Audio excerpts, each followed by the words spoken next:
What if the real secret to living a peaceful, happy, and truly free life after the age of 60 isn't about doing more, but about saying less? Many people believe that being completely open with family is always the best way to stay close and connected. But sometimes keeping a few things to yourself, just for your own peace of mind, can actually lead to a stronger sense of independence and emotional balance. In this video, we'll explore some surprising truths about what you might want to keep private, even from your closest loved ones.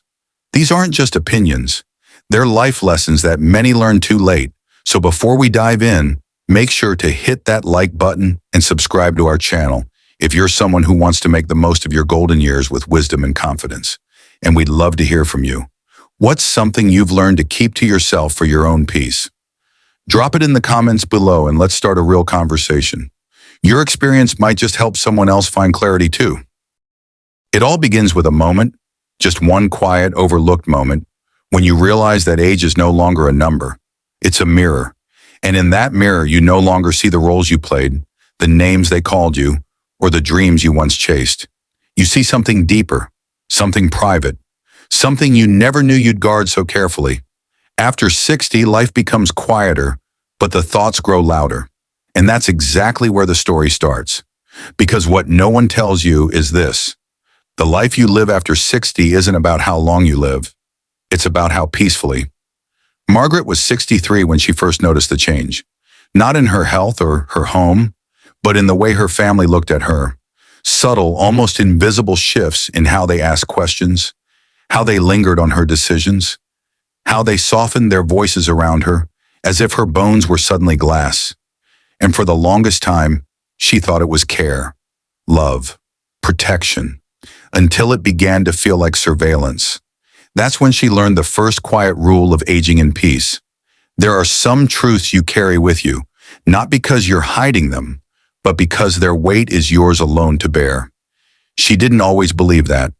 Back in her 50s, Margaret was what you'd call a sharer.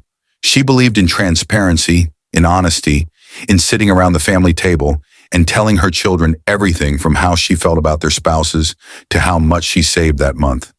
She thought it created trust, but trust, she would come to learn, has layers, and not all of them are meant to be peeled back. It started with small things. A disagreement over her decision to sell the old summer cottage. It held too many memories, her children said, but Margaret knew the upkeep was draining her emotionally and financially. When she sold it, the conversations changed. Her phone calls went unanswered longer, visits felt colder, and suddenly her financial decisions became a family affair. One where she no longer had the loudest voice. It was then she discovered the second quiet rule. When you share everything, you unintentionally give others the right to intervene. She didn't resent them. They were doing what they thought was right. But right for who? That's the question that kept her awake at night. Not out of anger, but because it whispered a deeper truth. After 60, the path to peace is sometimes paved in silence. The kind of silence that protects, not deceives, that shields rather than hides. Margaret didn't change overnight. Change at that age doesn't sprint. It strolls, but each stroll taught her another quiet secret. Not just about family, but about herself. One afternoon, she sat in her garden with her neighbor Elias. He was 74 and had the eyes of someone who had seen too much and learned not to say too much. They sipped tea, the kind they didn't really enjoy but drank for ritual's sake, and Margaret found herself asking the question she had never asked aloud. Do you think we tell our families too much? Elias chuckled, not because it was funny, but because it was familiar. We do, he said, but only until we learn why we shouldn't. Elias had been married twice, had 4 kids, none of whom lived closer than 1,000 miles. Not because of any dramatic fallout, but because distance, emotional and physical, often grows in silence. He told Margaret how, after his second wife passed, he tried to keep his kids in the loop. Every doctor visit, every financial hiccup, every decision about the house. At first they listened, then they advised, then they argued, then they controlled, until he stopped recognizing his own life. It didn't happen all at once.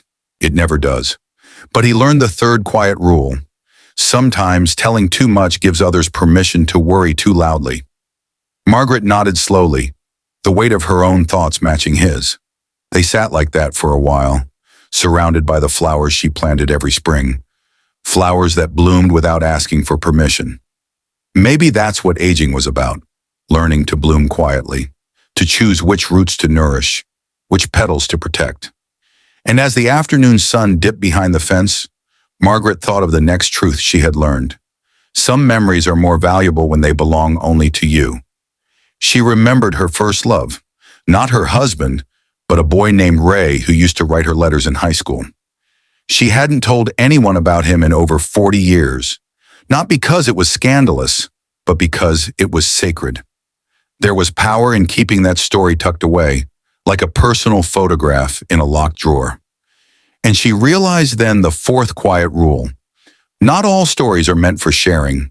Some are meant for smiling about when no one else is watching. When her granddaughter asked her one day if she ever had a crazy love story, Margaret just smiled and said, "I've had a few surprises." That was enough. No one needs to know every chapter to respect the book. As time went on, Margaret noticed how peaceful her days became when she didn't feel obligated to explain them.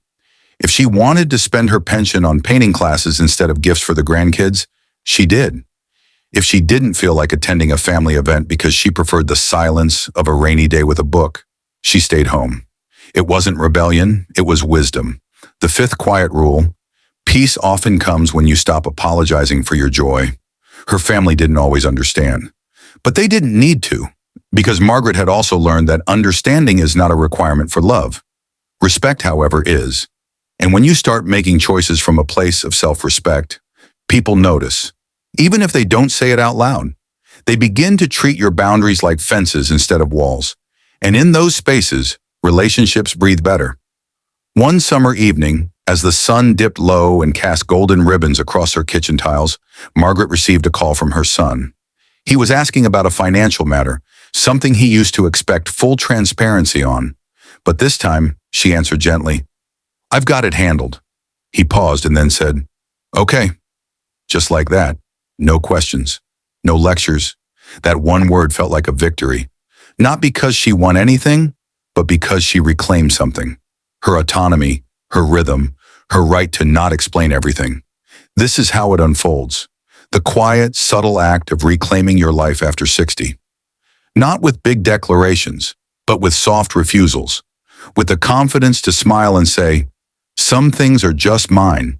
And the sixth quiet rule reveals itself there. Not all silence is loneliness. Sometimes it's the most loyal companion. We often think that by not sharing, we are isolating.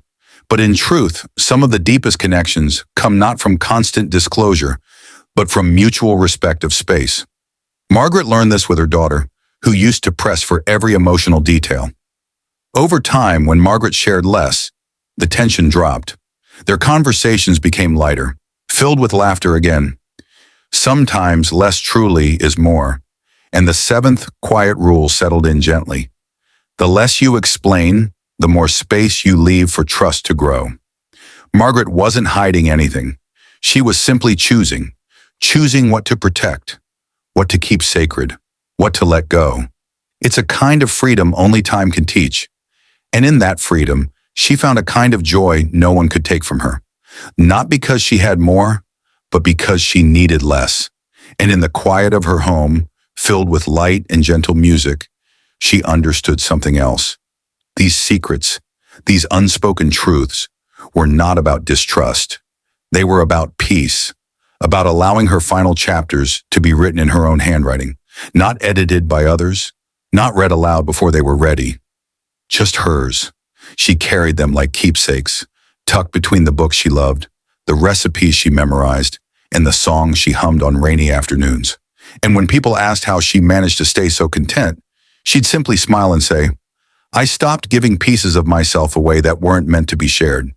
Because the truth is, aging is not about fading, it's about refining, polishing the soul until only the essentials remain. And in that essence, there is incredible strength, a strength that doesn't roar. It whispers wisdom into your bones, whispers peace into your mornings, whispers truth into your smile. So if you've ever wondered what to hold on to, what to keep sacred, What not to say after 60? This is it.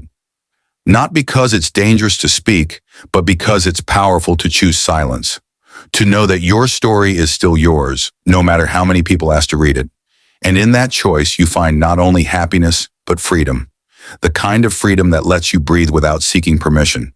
And in the end, that is the greatest gift you can give yourself.